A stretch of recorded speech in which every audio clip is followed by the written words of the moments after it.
Have you ever wondered how some companies are able to scale faster than others, from a humble startup to a large corporation?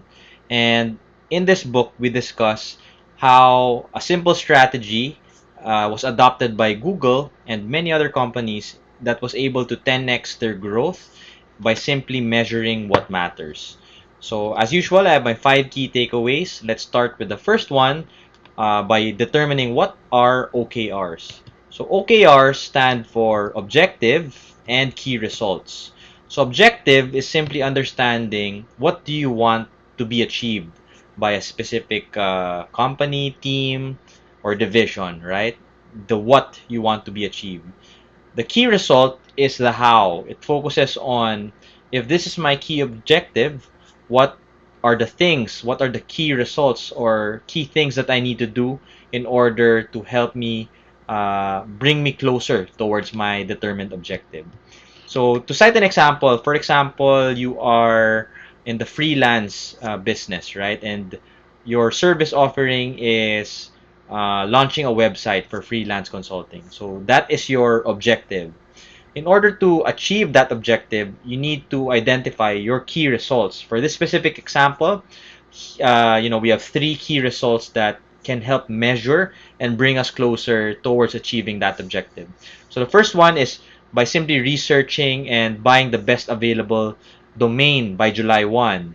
The second one is choose and implement the best content management system by a specific date. And lastly is publishing the first blog by August. So what did you notice here? In determining the key result, it is specific, it is measurable, it is time bound, right? So the more specific it is, the more details you have in your key results, the higher your chances of being able to keep track and measure whether or not it's actually bringing you closer towards achieving your objective, right? So next, once you identified your objective and key results, the what you want to achieve and the how you want to achieve it, next is doing scale or grading your achievements, whether or not you are indeed doing well in achieving your key results, or are you lagging behind, and what are the things that you could do to actually improve. So the first one is scale based on your key result. You could grade yourself, right, or the achievement of your team from a scale of 0 to 1. From 0 to 0.3, this means that you have failed to make real progress. So based on your determined key result, if you score within the 0 to 0.3, perhaps there's a need for you and the team to discuss what's going wrong, what are the challenges, and how you can resolve them. If you score yourself zero point 0.4 to zero point 0.6, this means that you are making progress, but it's not to the level that you want, or it's not to the level that is required of you and your team. And the last one is if you score yourself zero point 0.7 to 1, this means that it's a good sign that you and your team are achieving your results, your benchmark, and so on. So based on the key results that you specified, you grade each key result from a scale from 0 to 1 and take an average of all of these scores, and you'll be able to determine whether or not you're behind or achieving the desired objective, right? And the third key lesson is stretch for amazing. So what's interesting about this is they segment it into 2 different types of objectives or goals, right? So the first one is committed goals. As similar to a wedding, a marriage, right? You're committed for life till death do us apart. In OKRs, there's also a similar concept of that, right? You need to identify what are the non-negotiable goals that your team must accomplish. But at the same time, this does not mean that you should only stay within your comfort zone, right? So you also need to determine some stretch goals, certain goals that are, well beyond your comfort zone, but at the same time, realistic. So if you do notice that your team, your division gets a green in all of your, grading metrics, this either means that you're setting the bar too low, or you're not dreaming big enough. So there needs to be a healthy balance between committed goals, goals that are you need to definitely achieve, and at the same time stretching your team, expanding out of your comfort zone.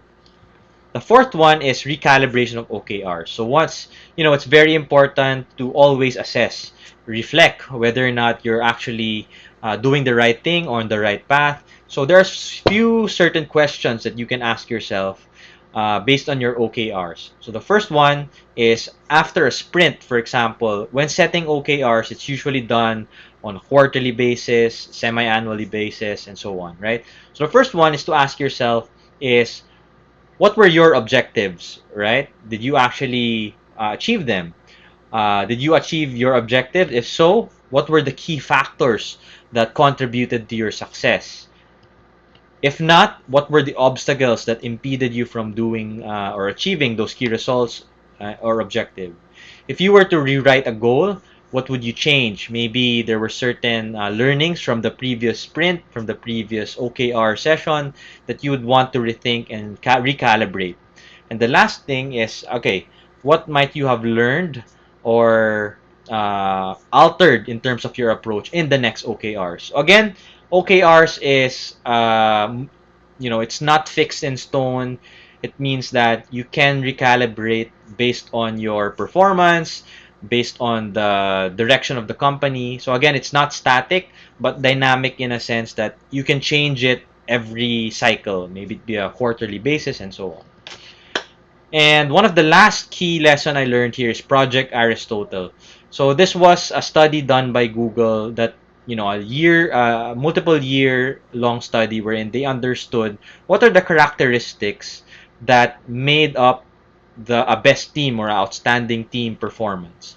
So in their finding, they found out that one is there's structure and clarity.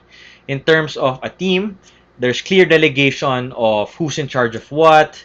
They're clear in terms of their deliverables, what are they measured on, and so on. The second one is psychological safety.